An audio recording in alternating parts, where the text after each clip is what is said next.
These four rich kids specifically targeted beautiful girls. They'd already committed over 20 crimes. Each time, they'd lure a girl into the woods, have their way with her, then kill her to silence her absolute psyche. But this time they messed with the wrong person. I'm a professional assassin. I disguised myself as a fragile young woman, letting all four of them think I was innocent and harmless. What they didn't know was that I'd already slipped a hallucinogenic drug into their drinks. Once they drank it, they'd see whatever they feared most. Now, the hunt begins. My first target was Ike. Since he drank the spiked alcohol first, he was the first to hallucinate. He saw two panda heads emerging from the dark, walking toward him step by step. Terror seized him, and he stumbled backward. He swung his axe wildly in all directions. I seized the opportunity to grab it from him and buried it in his chest. First one down. Next up was Jerry. He was a total mama's boy. Having been kidnapped as a child, he developed an unhealthy dependence on his mother. His deepest fear was mass kidnapped. Under the drug's influence, he saw himself surrounded by kidnapped. Terrified, he kept crying out for his mom. I stepped forward and kicked him to the ground, then picked up a rock and put an end to him with a trash. Now it was Jason's turn. Jason was a coward and jealous of David. What he feared most was his girlfriend leaving him. In his hallucination, that fear became reality. His girlfriend walked over, but she wasn't looking for him. Furious, he grabbed her. Suddenly, his girlfriend transformed into me. He struggled desperately to break free. I tackled Jason to the ground and squeezed his throat with all my strength until he stopped breathing. Now only David remained. By this point, David had sensed something was wrong. He looked at his three buddies' mangled corpses, followed my trail to the lake, and sure enough, found me. David thought the game just got more interesting, because not only had he trained in combat, but most importantly, he hadn't drunk the spiked alcohol. I couldn't make a move just yet. I'd already burned through too much energy. I decided to stall for time. David continued his gentleman act, graciously offering to let me rest and recover my strength. Taking advantage of his pause, I asked him a question.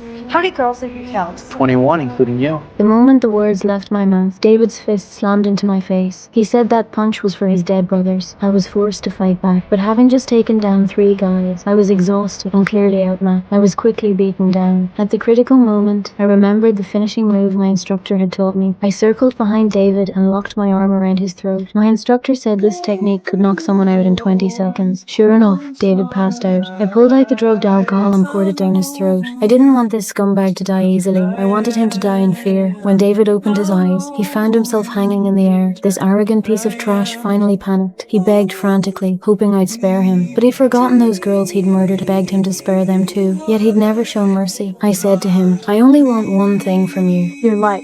The man was terrified and tried to summon some courage by shouting insults, but the drugged alcohol was taking effect. He saw a group of girls walking toward him. They were all innocent souls who died in his sadistic games. David recoiled in horror, backing up until he stepped into thin air, and finally died. And all of this I staged to look like David had killed his